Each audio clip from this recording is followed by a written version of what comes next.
So the question of the day on this video is, should I travel by private jet or with commercial airlines on my next trip? It's a question I get asked often, and it's a question we're going to answer today. And why am I the person to answer that question for you, at least to help you answer that question? My name is Fabrizio Poli. I'm the founder here of BizJet TV. I'm an airline transport pilot, spent years flying private jets and also with the airlines. I've also been on the commercial side of private jet operations and flown lots with the airlines myself, flown as a passenger and as a pilot on private jets.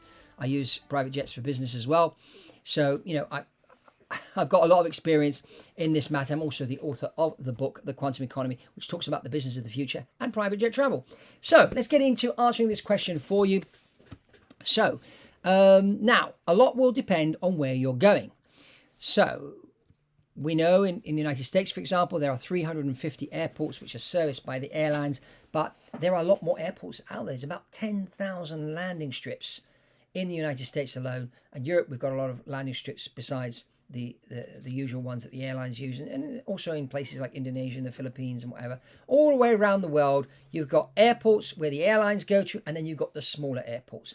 Now, the beauty of the private jet, and when I say private jet, I'm including the turboprops as well, because that's another option you can do. You can charter a Pilatus PC-12. If you only have to travel 300, 400, 500 miles, why not charter a private turboprop instead of a jet? It'll be a lot cheaper. It may take you another 4 or 5 minutes to get there, but it's going to cost you a lot cheaper. So that's the other aspect there. So the first thing you need to look at is there an airport nearby where I live, and is there an airport nearby where I'm going for my meeting that's not serviced by the airlines? Because I could save a lot of time to traveling there. If I've got an airport 10 minutes away from my house, I might just jump in a plane there, go all the way to my destination, and there's maybe an airport 10 minutes away from my meeting. So that's where you're going to save a lot of time. And time turns into energy, because that's the other thing. You know, when you get to these meetings, you need to be rested and ready to go. I mean, one of the things people, and you probably had this happen to you, you know, you pitch up to the airport to get on an airline flight, and now they're charging people here in England to even drive into the airport, dropping people off. So, you know, it's just ridiculous. And then you get into the airport and you've got to check in, and then you've got to go through security, and then you get to the gate and your flight's been delayed.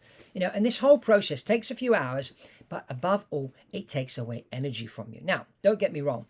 The next thing you need to consider is how many people are traveling with you. Because obviously with the airlines, every person has to have a ticket, and that ticket costs money. When you charter a private jet, you charter the plane. If it's got 10 seats, you can take 10 people with you at the same cost, at least in most parts of the world. Then you've got some parts of the world, like here in Europe, where they like to tax passengers. So every passenger is taxed on a private jet flight, but that's just because they're anti-business over here in Europe. And so they like to tax. And they don't realize that by doing that, the smart ones just leave and take their business elsewhere. And that's happening big time here in Europe. The smart people are leaving. They're moving to other parts of the world where the governments are friendlier towards business people. And of course, private jet travel is a business tool. So now, how much does it usually cost? Ballpark figure is 15 times more than first class ticket. So if you use that number, most of the time, private jet travel is more expensive. In certain situations where you've got a high number of people traveling, so let's say you charter a jet with 10 seats, you bring 10 people with you, it may be cheaper than flying private, but the chances of that happening are very, very scarce. I mean, most of the time it costs you more. So very, very few times. So don't start to, it can be cheaper, let me look into it. Let me call Fabrizio and find out. No, because 99% of the time, I'd say 99% is more expensive, and it's 15 times more expensive. So keep that number in your head. I don't want people wasting my time. I don't want you wasting your time. It is more expensive. So the question is, you're going on a business trip. What are you going to do? Why are you going on this trip? Okay, well, I'm going to meet so-and-so, and we're talking about doing a deal, and that deal is going to net my company $65 million. Okay. Now, private jet travel may be something you may consider for this flight because of what you're going to do. The other thing is, you could visit more than one city in one day by going private. I mean, I chartered a jet for a client of mine a few weeks ago. He had to go from Dallas to New York, and then from New York to Miami, all in one day. We managed to do that. Up in New York, he had to go and look at an airplane. And so we had to land at one of these unserviced airports. He also left from an unserviced airport in Dallas, which was closer to his home. So went up to New York, looked at this airplane for about an hour and a half, and then from there flew down to Miami. We did that by private jet. So it would have not been possible to have done all that in one day with the airlines, but the private jet, the convenience of it, worked fine. So that's the thing that you need to consider. And of course, when you're traveling with a private jet, you can take extra people with you, even at short notice. And that's a great advantage. And then the other thing with a private jet is you could send the jet to pick people up, come to see you. And that works wonders. It works better when the airplane is leased or owned by you, because you can customize it and you control it. And so that's another aspect that needs to be considered. And this is where buying a plane can be a really, really good idea. But you always have to think to yourself, how can I use that as a business tool? Don't get roped in by some people that will tell you, oh yeah, we'll buy the jet and we'll manage it for you and we'll charter it out when you're not using it, and you recuperate 50% the cost of your flight. Because I tell you a big fat lie. Everybody that charters their own plane out, they regret it afterwards. Every single person, they regret it because it doesn't work. The private jet works as a business tool. It's because it's available 24/7. And as soon as you charter that plane out to somebody else, a number of factors kick in. First of all, it's no longer available 24/7. The second thing is you have to consider is that airplanes in general, more flights they do, more chances of something going wrong. Yes, that's another thing you need to consider. So if something goes wrong, the airplane goes tech, it can't fly.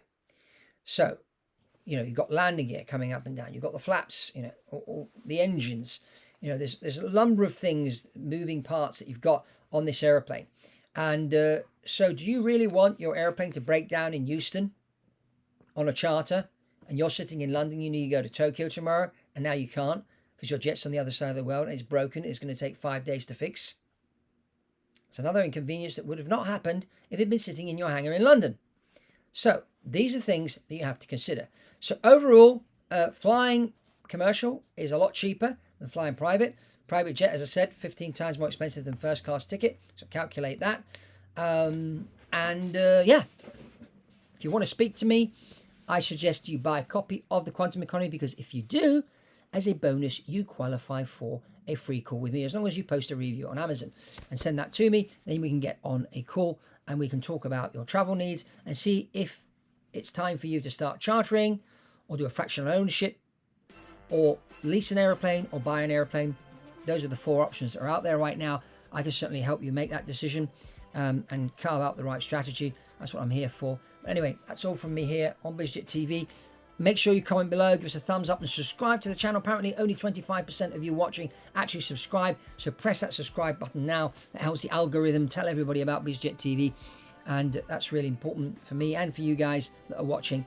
And check out this other video we did recently about private jet travel, which I'm sure you'll be interested in. And that's all from me here on BizJet TV. And I'll see you in the next one.